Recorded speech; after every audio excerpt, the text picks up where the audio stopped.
Hola amigos, bienvenidos nuevamente. El día de hoy toco un tema que me parece interesante y que considero que es una buena introducción para los modelos de parámetros distribuidos o que tienen una variación tanto en el espacio como en el tiempo en comparación o en contraste con los de parámetros agrupados.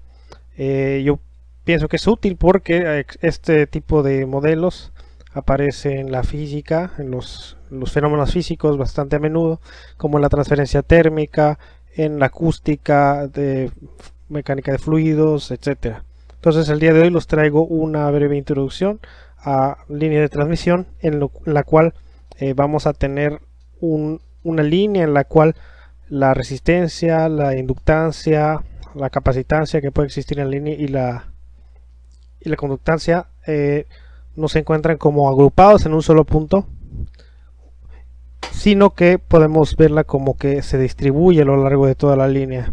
Y una buena aproximación a ese modelo es ver como distintos segmentos del mismo modelito que se va repitiendo en una distancia delta x, ¿no? Entonces, si vemos en la figura que presento ahora, tenemos la comparación entre dos modelos. En uno la línea de transmisión aparece con una sola característica agrupada que representa toda la línea en un punto, por decirlo de alguna forma. Y pues como digo, aparece la resistencia, la inductancia, la capacitancia y la conductancia.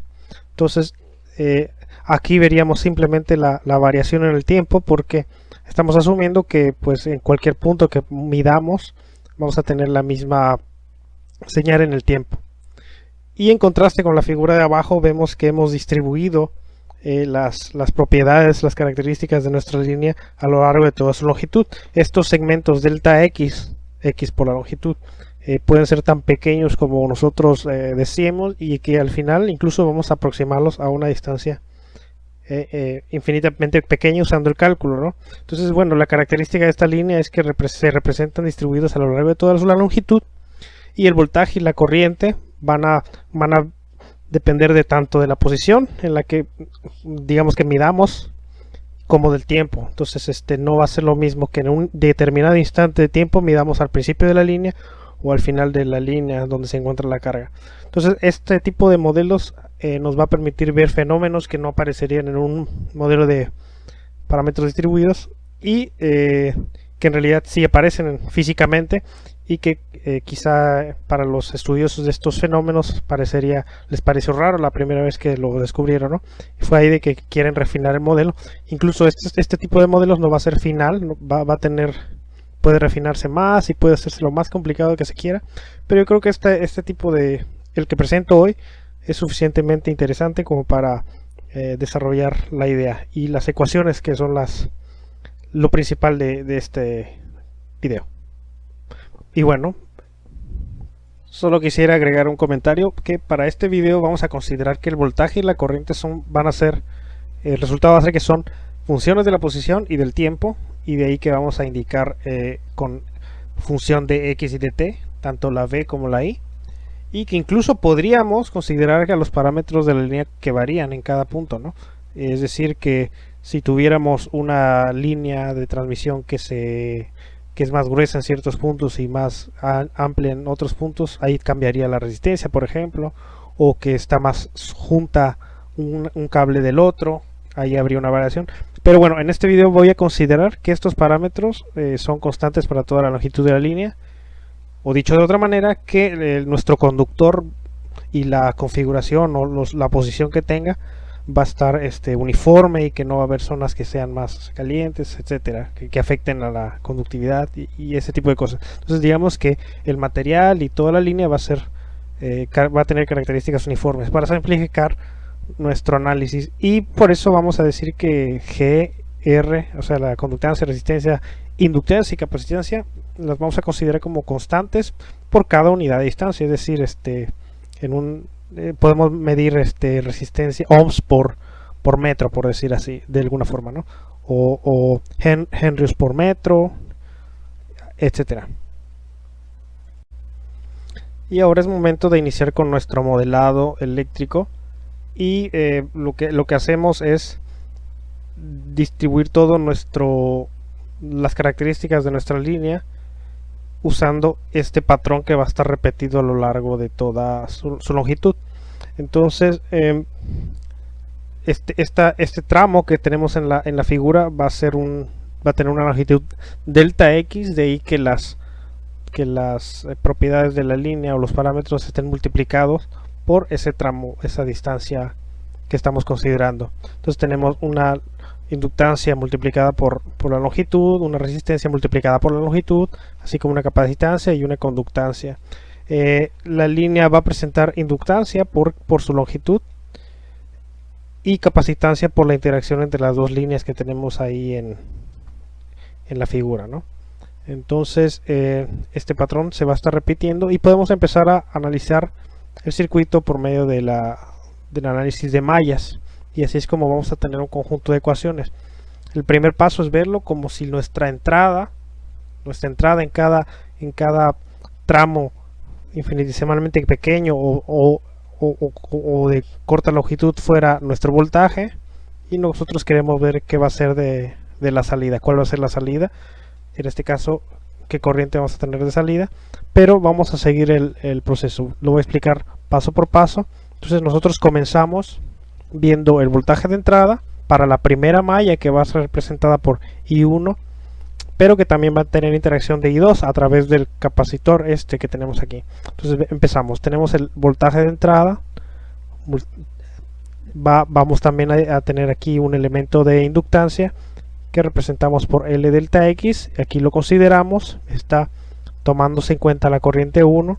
Del mismo modo tenemos la resistencia por delta X, y finalmente para esta malla y de este lado de la corriente tenemos la capacitancia, ¿no? Y como este elemento de capacitor está compartido entre la malla 1 y la malla 2, vamos a ver que también va a interactuar con la segunda corriente I2, y va a aparecer aquí con el signo opuesto.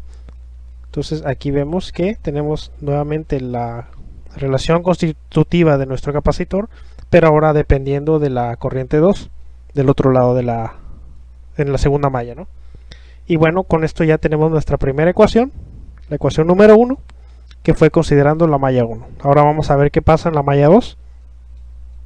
Nuevamente aquí hay una interacción entre la malla 1 y la malla 2 por medio del capacitor, entonces vamos a tener que repetir esto mismo, pero ahora como la malla 2 la vamos a considerar que los elementos que están ahí están disipando o están almacenando corriente, lo que se ve del lado 1 de la malla 1 vamos a tenerlo como positivo, está contribuyendo a la energía. Entonces ya considerando la corriente 2, ahora sí tenemos el signo negativo a través del mismo elemento de capacitor. Un caso similar va a ocurrir con nuestro elemento disipador, que en este caso también es una resistencia, pero se representa con una conductancia, recordemos que es el recíproco de la resistencia, y por eso en vez de tener corriente por resistencia y tener voltaje, vamos a tener corriente entre conductancia. ¿Ok? Ahí lo vamos a representar, la división. No habría que confundirse, aunque tengamos el símbolo ahí, el símbolo del resistor. Y del mismo modo estamos viendo que interactúa con la corriente del lado de la tercera malla. Entonces lo vamos a tener este elemento resistivo o de conductancia dos veces. Y ahí aparece. Y con esto se va a cumplir nuestra segunda ecuación debido a la malla 2. Y finalmente vamos a analizar la malla 3, que igual va a tener una interacción entre la malla 2 y la malla 3 a través del elemento G delta X. Y ahí lo vamos a representar. Uno primero debido a la corriente que pasa I2, y el segundo debido a la corriente I0 o de out o salida, output. Y bueno, al final tenemos el voltaje que vamos a tener en la salida, ¿no? Y aquí aparece. Entonces, partiendo de estas ecuaciones que presenté en la diapositiva anterior, las cuales repito ahora aquí en la imagen para seguir el proceso, vamos a ver cómo se hace el despeje y todas las sustituciones necesarias para llegar a algún resultado que nos sea útil. Entonces, como mencioné, repito aquí las ecuaciones que presenté en la diapositiva anterior, 1, 2, 3, y el siguiente paso va a ser una simple un despeje de la variable menos VO que, bueno, ¿por qué tenemos el signo negativo? Simplemente porque nos va a ser útil en el siguiente paso. En este caso despejamos el negativo de BO y vemos que los elementos que quedan del lado derecho son los mismos que aparecen al final de la ecuación 2. Entonces podemos fácilmente sustituir esos dos elementos por menos BO en la ecuación 2, ¿no? Ahí lo marco en la figura y vamos a hacer la sustitución y el resultado va a ser la ecuación 5 y ahí lo tenemos, ¿no? Entonces hemos simplemente hecho una sustitución a partir de las ecuaciones que ya teníamos, ahí no hay nada raro, y continuamos con la ecuación 5 que va a pasar ahí, que vemos que esa ecuación surge de la 2, ¿no? Entonces vamos a ver que igual podemos hacer un nuevo despeje, nada raro, en el cual nuevamente estamos aislando menos BO. ¿Por qué? Porque vamos a hacer lo mismo en la ecuación 1, lo que hicimos, estamos yendo hacia atrás, por decirlo de alguna forma, en sustituir el resultado, ¿no? Entonces vemos que hemos despejado el símbolo menos BO y queda del lado derecho unas expresiones que podemos reconocer que aparecen en la ecuación 1 y por tanto podemos sustituir estos valores ahí y va a simplemente ser sustituido por menos BO y vemos que tenemos la ecuación 7 que es el resultado BI menos L delta X, la derivada de II en el tiempo menos R por I y luego BO, que es nuestra salida, ¿no? Esta ecuación la tenemos ahí y el siguiente paso simplemente va a ser dejar de un solo lado de la ecuación V todos los voltajes, ¿ok? Y del otro lado van a quedar las corrientes. Hemos dejado de un lado, como digo, los voltajes, tanto la entrada como la salida, más bien la salida menos la de la entrada, y vemos que tenemos del otro lado todas las expresiones que llevan a la corriente, ¿no? ¿Y cuál es el siguiente paso? El siguiente paso es donde entra ya el proceso del cálculo, donde vamos a dividir por la longitud de nuestra distancia de análisis o el elemento de análisis que estamos estudiando, y vamos a dividir toda la ecuación por delta x, perdón, y es lo que tenemos en la ecuación 9. Ahora, aquí vamos a hacer un proceso de limitación en el que delta x va a ser cada vez más pequeño hasta que sea infinitamente pequeño. Entonces, ¿cómo logramos eso? Haciendo un límite cuando delta x tiende a 0. Y aquí lo expresamos, el límite de delta x, cuando delta x tiende a 0 de esta expresión, se va a poder representar como la derivada parcial de v con respecto a la distancia, que es lo que ahora ya se convirtió no en un fragmento, sino en una longitud infinitesimalmente pequeña, y va a ser como una derivada en esta variable. Y del lado derecho vamos a tener menos L y la derivada ahora sí en el tiempo de I menos R por I. Y bueno, simplificando un poco la notación, vamos a eliminar los subíndices y tenemos nuestro resultado que la derivada parcial en x de b es igual a esta expresión que tenemos del lado derecho, que ya va a relacionarse con la corriente. Y simplemente despejé la b y la i para que queden separadas o del lado derecho de las derivadas parciales, pero no cambia nada. Incluso regresé la notación de la dependencia del espacio y el tiempo para que sea evidente en qué van a variar nuestras señales, cómo van a cambiar tanto la corriente como la distancia, como el voltaje a lo largo de la distancia y a lo largo del tiempo. Muy bien, entonces ahora toca hacer un análisis semejante, pero en vez de usar el voltaje como la entrada en este diagrama, lo que vamos a considerar es que estamos nosotros inyectando una corriente y esa va a ser la entrada para este circuito. Entonces recordemos que en una rama del circuito va a pasar la corriente mientras no haya la misma corriente por todos los elementos mientras no haya una derivación, y es el principio que vamos a usar aquí haciendo el análisis de nodos. En ese caso vamos a tener primero que por la primera rama de este circuito que contiene L delta X y R delta X va a correr una corriente y subíndice i por el input, ¿ok? Entonces vamos a indicarlo aquí como ii, y en este nodo, ¿qué va a pasar? Que van a entrar la corriente I y van a salir la corriente que atraviesa C delta X y la corriente I2. Entonces tenemos aquí la segunda corriente a considerar es menos C delta X por la derivada del voltaje que existe en el nodo alfa, ¿ok? Esto debido a la relación constitutiva de nuestro elemento capacitor.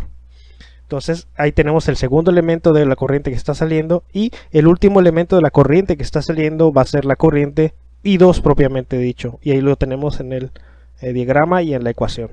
Y esto se va a igualar a 0 y va a ser nuestra primera ecuación del análisis de nodos, pero que en el análisis global va a ser nuestra ecuación 12 porque ya teníamos recorrido algunas ecuaciones anteriormente. Luego vamos a repetir lo mismo para ese mismo nodo, pero considerando las corrientes I2, la corriente que pasa por G delta X, y la corriente IO, que va a ser nuevamente, la O va a indicar la salida o el output. ¿Okay? Entonces continuamos con el análisis. Tenemos que en este mismo nodo entra I2. Separamos el nodo simplemente para facilitar nuestro análisis, porque pudimos haber hecho otra estructura en nuestra diagrama, ¿ok? No vayan a confundirse en ese aspecto. Entonces tenemos I2 y va a salir, ¿qué va a salir? Pues vamos a tener el elemento resistivo, pero expresado como en una conductancia G. Entonces recordemos que si queremos calcular la corriente, tenemos voltaje entre resistencia, o si vamos a usar la conductancia, entonces tenemos conductancia por resistencia. De ahí que tenemos para calcular la corriente, conductancia por voltaje, y ahí tendríamos calculada la corriente que está saliendo a través de este elemento resistivo G delta X.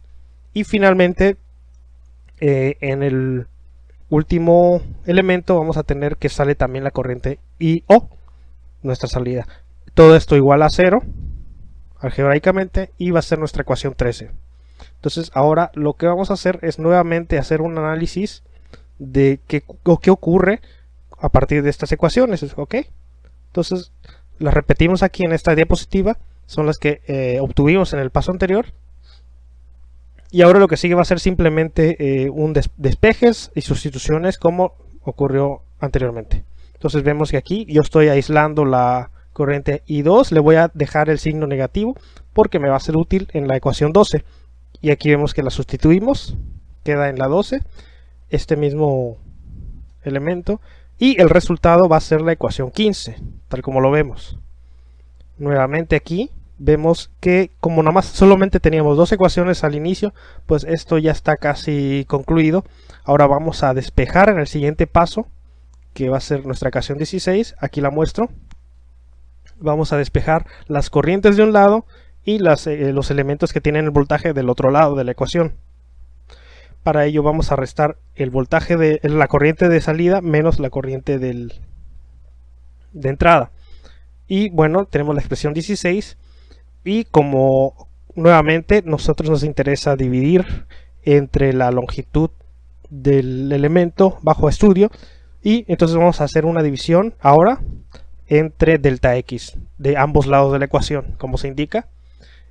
Y finalmente, bueno, todavía no finalmente, pero bueno, el siguiente paso es hacer un límite de estas expresiones cuando delta X tiende a 0.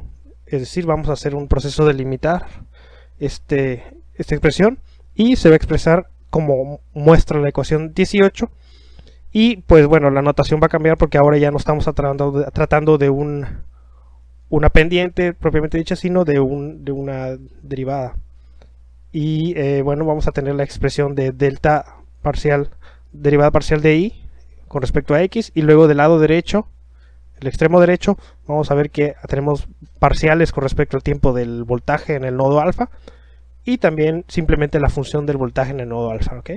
Y bueno, simplemente para organizar un poco la notación y para volver a expresar la dependencia del espacio y del tiempo, vamos a organizar un poquito las expresiones como mostramos en la ecuación 19, y esto va a ser el segundo resultado que nos va a ser útil en el siguiente paso Y bueno, aquí continuamos. Entonces, finalmente, para relacionar los dos análisis que hicimos en las partes anteriores, vamos a recuperar aquí en esta diapositiva, reescribí las ecuaciones tanto 11 como 19. ¿Por qué? Porque son los resultados previos que habíamos obtenido y que nos van a servir en esta siguiente etapa. Entonces, el primer paso para relacionar estos dos conjuntos de ecuaciones o estos dos análisis va a ser tomar derivadas primero en el espacio o con la coordenada x o variable x y también en la variable t, pero vamos a ver cómo se realiza. Vamos a empezar con el lado izquierdo, que es la ecuación 11, y para esto vamos a tomar una derivada con respecto a la variable x, una derivada parcial con respecto a la variable x, y el resultado se muestra aquí. Vamos a ver que las expresiones o los términos que ya tenían una derivada, si es en la misma variable, pues se va a hacer una derivada de segundo orden, y si no, se va a hacer una derivada mixta entre el tiempo y la coordenada, la variable x, ¿ok? Entonces vemos aquí que aparecen derivadas de segundo orden parciales, así como derivadas parciales mixtas y simples, ¿ok? Este es el resultado de la 20. Se tiene aquí. Algo similar vamos a hacer con la ecuación 19, que ahora muestro, pero la variable con la cual vamos a derivar va a ser la variable t, que pues es para nosotros el tiempo. Entonces vemos nuevamente que aparecen derivadas parciales mixtas y de segundo orden y de primer orden, ¿ok? Entonces tenemos nuestro resultado hasta ahora va a ser la ecuación 20 y la ecuación 21. Y ahora vamos a ver cómo podemos relacionar todos estos resultados que tenemos. Y vemos que en primera instancia podemos sustituir esto aquí. Y seguramente te preguntarás, oye, pero mira, el orden de las derivaciones está invertido, porque tenemos primero parcial de x, parcial de t, y del otro lado tenemos al revés, primero parcial de t y luego parcial de x. ¿Qué pasa aquí? Bueno, en este caso vamos a asumir que no hay, que puede ser conmutable o no tiene alguna restricción en ese aspecto, como usualmente ocurre en estos casos físicos, pero tómalo en cuenta por si te encuentras en otro caso matemático donde no podamos hacer esa suposición. Entonces vamos a agarrar, pero en este caso sí podemos asumir que son intercambiables. Entonces tenemos la expresión para la derivada parcial mixta de esta y, segundo orden, y lo podemos sustituir como indica la flecha. Entonces tenemos ya nuestro primer resultado parcial, que es aquí. Sustituimos la expresión que estaba del lado derecho de la ecuación 21 en la ecuación 20. Y el siguiente paso es muy similar, pero con el último término de la ecuación 20, en el cual vamos a sustituir esta expresión, que esta es menos problemática ya que ya teníamos directamente la derivada parcial de y con respecto a x. Entonces simplemente los términos del lado derecho de la ecuación 19 van a pasar a multiplicar la r que teníamos aquí en la resistencia que tenemos en la ecuación 20, y esa sustitución la expresamos en nuestra ecuación 23 que escribo acá, ¿ok? Entonces, como habían coeficientes que estaban por ahí aparte multiplicando, vamos a expresarlos todos, y bueno, vamos a ver que podemos despejar las derivadas parciales de segundo orden que tengan la misma variable, como en el caso de x, segunda derivada de x y la segunda derivada parcial de t, las podemos pasar del lado izquierdo de la ecuación, como lo vamos a hacer en la ecuación 24, y además podemos agrupar ciertos términos, como ocurre en la derivada del voltaje, en la ecuación, en el primer término del lado derecho, que vamos a agrupar RC y GL. Y bueno, vamos a tener esta expresión final que combina nuestras ecuaciones de telegrafista en esta sola expresión, que va a simplemente estar en términos del voltaje, y que además podemos hacerla, el mismo análisis lo podemos repetir, pero ahora para despejar o para obtener una expresión con la corriente, y la ecuación va a ser idéntica, o sea, ¿ok? Entonces la ecuación va a ser exactamente igual. De hecho, aquí en esta diapositiva te voy a poner el resultado final si hicieras el análisis, pero ahora para obtener expresiones con i. O sea, vas a seguir los pasos similares, Pero bueno, en vez de hacer una derivada por en el tiempo en la expresión de b, va a ser con la otra ecuación, y lo que hiciste con respecto a la derivada de t va a ser en la otra ecuación. Simplemente vas a intercambiar los pasos, pero el resultado va a ser que vas a obtener la ecuación exactamente igual tanto para el voltaje como para la corriente. Entonces esto es un resultado muy conocido, lo puedes buscar en internet si tienes alguna duda. Y nada más me gustaría agregar que si nuestro circuito no tiene disipación, es decir, no tiene pérdidas, y consideramos eso debido a que no hay, es decir, si no tiene pérdidas, entonces R y G, que son los elementos disipativos, van a ser cero, ¿no? Entonces aquí lo indico. Y bajo esta suposición, el resultado es esta ecuación muy bonita, que es conocida como la ecuación de onda, y que además si todavía queremos poner más organizado las expresiones, vamos a poder sustituir este coeficiente menos LC, como se muestra aquí, como una U, que va a ser 1 entre la raíz de LC, y la podemos pasar multiplicando el término que contiene a B. De este modo tenemos ya una expresión muy conocida, que es la ecuación de onda, y que podemos hacer un montón de cosas o análisis con esto, tanto en física. Por ejemplo, yo también trabajé con esta ecuación y con otras parecidas que ya incluían elementos disipativos como la viscosidad y otras cosas que no son exactamente esta ecuación, pero pues sirve para entenderlo. Y pues ya los resultados o las funciones en sí son ya materia de la solución de este tipo de ecuaciones diferenciales parciales, que yo creo que serán para otro video. Si es que te pareció útil, lo podré hacer más adelante. Entonces este es nuestro resultado que tenemos en la ecuación 30 también, que puedes usarse tanto para el voltaje como para la corriente. Entonces espero que te haya sido de utilidad este video. Si te gusta ver más contenido parecido, suscríbete al canal, dale like, y cualquier duda coméntalo. Bueno, entonces gracias, hasta luego.